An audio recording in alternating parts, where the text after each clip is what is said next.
So hello शिशु online किसी नई डेस्टिनेशन के लिए वो क्या है वो बाद में बताते हैं, लेकिन आज का मेरा ब्लॉग आने वाला है थाईलैंड ट्रैवल टूर गाइड का कि थाईलैंड जाना है तो आपको क्या ऐसा करना है, कहाँ से टिकट्स बुक करानी है जो आपको चीप पड़े, थोड़ी सी अफोर्डेबल हो, और कहाँ से होटल बुक करना है, कहाँ से करेंसी एक्सचेंज करानी है, वीज़ा रिक्वायरमेंट्स क्या है, इमिग्रेशन में क्या क्वेश्चन पूछते हैं, तो इस सब का जवाब देने वाले हैं हम आपको आज। सो बने रहिए हमारे साथ तब।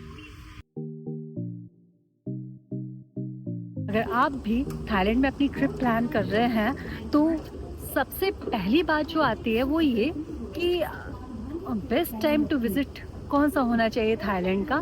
सो it would be from November to February, लेकिन हमने किया था अपना ये ट्रिप सितंबर लास्ट से लेकर के अक्टूबर फर्स्ट वीक में।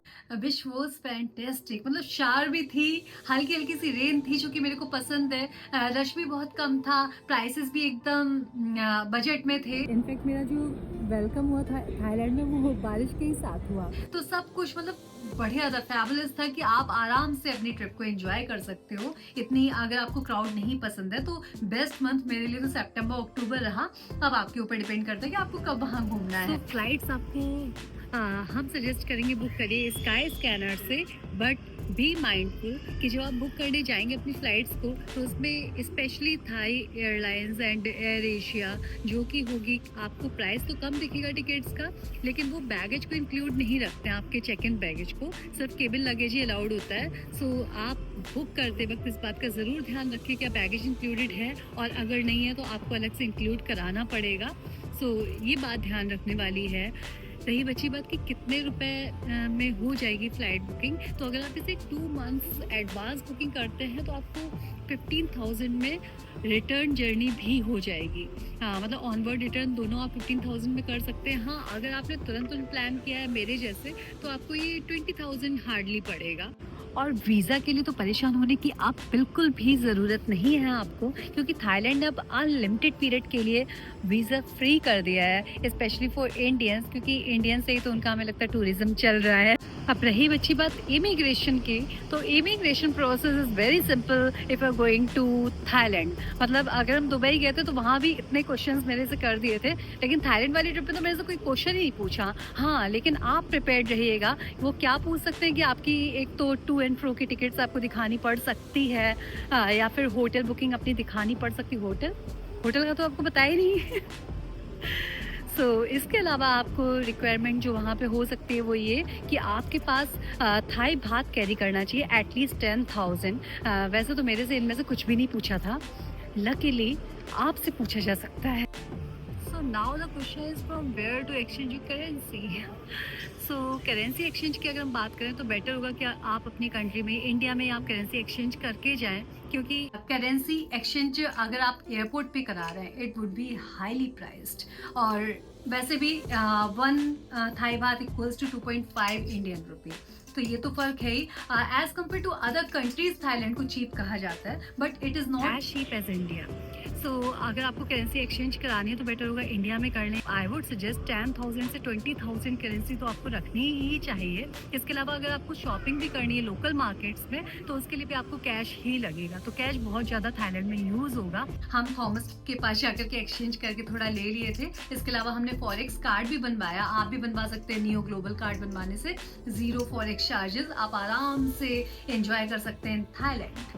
होटल बुकिंग्स आप ऑनलाइन कर सकते हैं, लेकिन हम सजेस्ट करेंगे कि फर्स्ट डे का आप ऑनलाइन बुकिंग करिए, बाकी आप वहाँ पे देख सकते हैं अगर आप अपने फ्रेंड्स ग्रुप में या फिर सोलो ट्रैवलर हैं तो भी। हाँ, अगर फैमिली के साथ ट्रैवल कर रहे हैं तो आप पैकेज भी लेके जा सकते हैं, और या फिर पहले से ऑनलाइन बुकिंग भी कर सकते हैं। अगर हॉस्टल्स की बात करें, डॉर्मेटरीज की बात करें, तो इवन 500 रुपीज़ में भी आपको डॉर्मेटरीज हॉस्टल्स मिल रहे हैं, तो आप अपने बजट के अकॉर्डिंग उसको प्लान कर सकते हैं। कितनी अच्छी सी बात है ना। और रही बची बात क्लीनलीनेस की, जो कि अपन को मतलब सस्ते रूम की जब बात आती है ना तो सबसे पहले दिमाग में टॉयलेट आ रही होती है कि वो क्लीन होगी या नहीं होगी।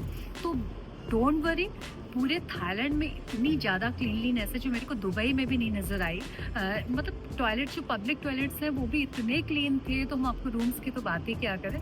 So that was means awesome experience, that was awesome. Even जो क्रूज़ में भी ऑल टाइम उन्होंने फ्लैश भी ऑन रखा था कि अगर कोई ट्रैवलर नहीं भी ऑन कर रहा है तो उनका क्लीनलीनेस बनी रहे, प्रॉपर मेंटेन रहे। तो मेरे को मतलब हम बहुत ज़्यादा इम्प्रेस थे उनकी क्लीनलीनेस से।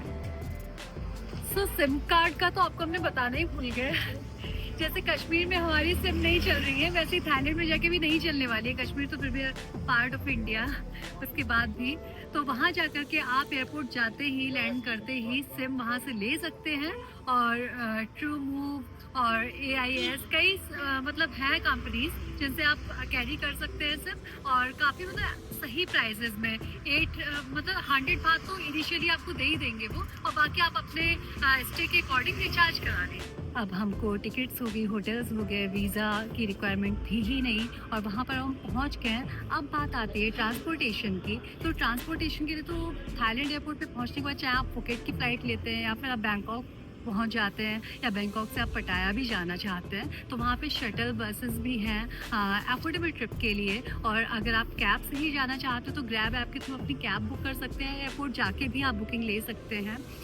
उसके अलावा मेट्रोज़ भी हैं बैंकॉक में, अगर आपको ट्रैवल करना है या वहीं पे पहले घूमने का प्लान किया है तो बैंकॉक में आपको मेट्रोज़ भी मिल जाएंगी। फिर लोकल अगर ट्रांसपोर्ट की बात करें तो वहाँ पे फेरी चल रही है, चाओ फ्राया रिवर में फेरी सर्विसेज है, कैनाल में फेरी सर्विसेज, जो कि काफ़ी चीप मतलब एफोर्डेबल और अच्छा एक्सपीरियंस है। हमने भी ये एक्सपीरियंस लिया वहाँ जा कर के। और वरना टुक टुक राइड तो आपको चाहे फुकेट हो, पटाया हो, बैंकॉक हो, मतलब टुक टुक राइड तो मस्ट है। तीनों जगह की आपको अलग ही एक्सपीरियंस होगा टुक टुक का, तो ये तो मतलब लेना ही लेना है। थाईलैंड गए तो टुक टुक राइड तो कंपलसरी है। इससे भी ज़्यादा एक्साइटिंग बात ये है कि आप वहाँ पर गोवा की जैसे स्कूटी या कार भी रेंट कर सकते हैं, बट एक रिक्वायरमेंट उसके लिए होगी कि आपको उसके लिए IDP कैरी करना होगा। IDP means international driving permit, जो कि आप परिवहन सेवा करके एक वेबसाइट है गवर्नमेंट की, तो उसके थ्रू आप ऑनलाइन अप्लाई कर सकते हैं, जिसका लिंक हम आपको डिस्क्रिप्शन में दे देंगे। खाने से याद आया कि आपको ये तो बताया नहीं कि थाईलैंड में फूडिंग का क्या ऑप्शंस आपको मिलेगा। तो अगर आप प्योर वेजिटेरियन हैं तो प्लेंटी ऑफ ऑप्शंस वहाँ पे हैं। और तो मेरे को फर्स्ट डे पे बहुत प्रॉब्लम हुई थी खाने की, कि पहले तो लगा था दुबई वाली ट्रिप में बहुत सारा खाना घर से ऐसा पैक करा के ले गए जो कि खराब ना हो, हम काफी दिन तक खा सके, जो कि पूरा वापस आ गया कि दुबई जैसी सिटी में, एक मॉडर्न कंट्री में हमें खाने की कोई प्रॉब्लम नहीं हुई। Pure vegetarian options, even that was the third largest mosque in Dubai, जहाँ पे प्योर वेजिटेरियन रेस्टोरेंट मेरे को मिल गया। तो हमें लगा थाईलैंड में क्या ही दिक्कत ऐसी होने वाली है, मेरे को मिल जाएंगे ऑप्शंस। लेकिन पहला दिन तो मेरे लिए खाना ढूंढते ढूंढते रात हो गई। मतलब वेजिटेरियन खाना नहीं मिल रहा था, वीगन रेस्टोरेंट थे, और वहाँ हम गए। एक तो कैनबिस वहाँ पे लीगल है, तो मेरी वो ड्रिंक्स जो हमने कहा कि ये मॉकटेल्स मेरे को चाहिए, हम ड्रिंक नहीं लेते, तो उसमें ही जो मॉकटेल्स थी उसमें कैनबिस था जो कि हमने बाद में पढ़ा। तो बहुत पहले दिन तो दिक्कत हुई, लेकिन बाद में ऑप्शंस मिल गए। कई चेन ऑफ रेस्टोरेंट्स मिल जाएंगे, जैसे कैलाश पर्वत जो कि आपको पटाया, फुकेट और बैंकॉक और चोटी वाला इवन, ये सारे मिल जाएंगे। बैंकॉक में तो बहुत ही ज़्यादा ऑप्शंस हैं, लेकिन फुकेट में भी आपको प्लेंटी ऑफ ऑप्शंस मिल जाएंगे, वीगन रेस्टोरेंट भी मिल जाएंगे। इसके अलावा हम आपको सजेस्ट करेंगे कि अपने होटल्स की तरफ से आप ब्रेकफास्ट को कभी इंक्लूड ना करिए। हालांकि थोड़ा ही सा प्राइसिंग का फर्क रहता है, अगर आप प्योर वेज हैं तो ना करें, क्योंकि वहाँ पे प्योर वेज जैसा कुछ होता नहीं है। इवन अगर वो बोल भी रहे हैं प्योर वेज है, तो आपको उनसे पूछना पड़ेगा कि फिश ऑयल में तो आपने फ्राई नहीं किया, क्योंकि fish oil is also pure ways for them. तो इसलिए ये प्रॉब्लम हो सकती है, पूछ के आप अपने आगे कदम बढ़ाएं अगर आप भी प्योर वेजिटेरियन हैं।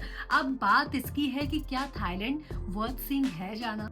जैसे कश्मीर ऑल वेदर फेवरेट है ना इंडियंस के लिए, वैसे थाईलैंड की कोई ऐसी जगह नहीं होगी जो मतलब आप कहो कि नहीं अच्छी है। आपको बहुत मज़ा आने वाला है, चाहे आप फुकेट चले जाइए, चाहे नॉर्थ साइड चले जाइए, चियांग में चले जाइए, या फिर आप पटाया जाइए। पटाया मेरे को थोड़ा सा कम लगा अच्छा, लेकिन बाकी प्लेसेस बहुत अच्छी लगी। मतलब मेरे को थाईलैंड इतना अच्छा लगा कि नेक्स्ट ट्रिप हम अपनी फैमिली के साथ करने वाले हैं। फैमिली के साथ थाईलैंड? क्यों? मगर दीदी वो जगह तो थोड़ी वैसी है ना। कैसी? वैसी मतलब दोस्तों के साथ, अपने लोगों के साथ, पार्टी के टाइप। फैमिली के साथ थोड़ी। अरे These all are myth। मेरे को ये बात अपने इस ट्रैवल गाइड में जरूर बोलना है कि थाईलैंड हर किसी के लिए मतलब ओपन आर्म से थाईलैंड वेलकम कर रहा है हर किसी को। मतलब एक एडवेंचरस ट्रिप अगर आपको चाहिए तो भी आप थाईलैंड जा सकते हैं। सोलो ट्रिप चाहिए, चाहे रोमांटिक ट्रिप चाहिए, फैमिली के साथ वेकेशन मनाना है, मतलब हर किसी के लिए थाईलैंड में कुछ ना कुछ करने के लिए है। मतलब ये एक एक छोटी सी पॉइंट के लिए हम उसे पूरा फेमस कर दें कि ये इसी के लिए, यंगस्टर्स के लिए है, नाइट लाइफ के लिए, तो ये डिवैल्यू करना हो गया थाईलैंड को। इतनी अच्छी नेचुरल ब्यूटी, मतलब क्या बोले, वो हर किसी के लिए। तो आप जी भर के अपनी फैमिली के साथ अगर ट्रैवल करना चाह रहे हैं, जैसे मेरा हमेशा से ड्रीम रहता है कि अपने पेरेंट्स को लेकर के जाएं हर जगह, जो खूबसूरत जगह हमें दिखती है, लगता है मेरे पेरेंट्स को हम लेकर के आए, तो हम तो लेके जाने वाले हैं। और हमें लगता है कि अगर आपका भी कोई ऐसी विश है कि फैमिली के साथ करना है तो डेफिनेटली आप वहां जा सकते हैं। तो थाईलैंड ट्रिप के बजट के बारे में हम बात करते हैं, जिसका इंतजार सभी को अब तक रहा होगा अगर आप ये वीडियो देख रहे हैं तो, बट ऑब्वियस तो थाईलैंड एक बजट कंट्री है कि बजट फ्रेंडली है, कि आप आराम से कम बजट में भी थाईलैंड को पूरा एंजॉय कर सकते हैं। Complete Thailand from north to south. तो आप लेस देन 50K में अगर आप सोलो ट्रैवलर हैं तो इसे कवर कर सकते हैं, और अगर आप ग्रुप में हैं तो और भी कम हो जाने वाला है, क्योंकि होटल्स के तो रूम आप शेयर ही कर लोगे। और इसके बाद हम थोड़ी सी एक एड ऑन कर देते हैं कि मेरा एक्सपीरियंस कैसा रहा। थोड़ी सी खाने की हमें प्रॉब्लम हुई। इसके अलावा पटाया में एक बहुत रूड शॉपकीपर मेरे को मिला, जो मतलब जिसकी शॉप में India's were not allowed at all. वो हमने अपने ब्लॉग में दिया है, तो आप उसे विजिट करिएगा।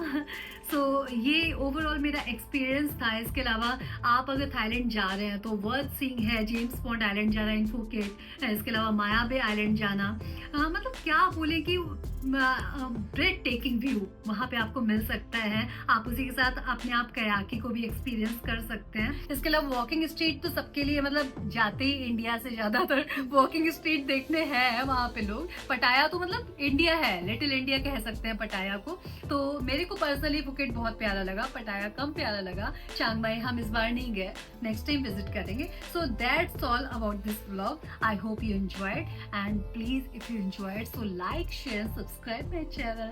Bye bye. मिलती है शशा नेक्स्ट कंट्री के साथ नेक्स्ट व्लॉग में। तब तक के लिए शशा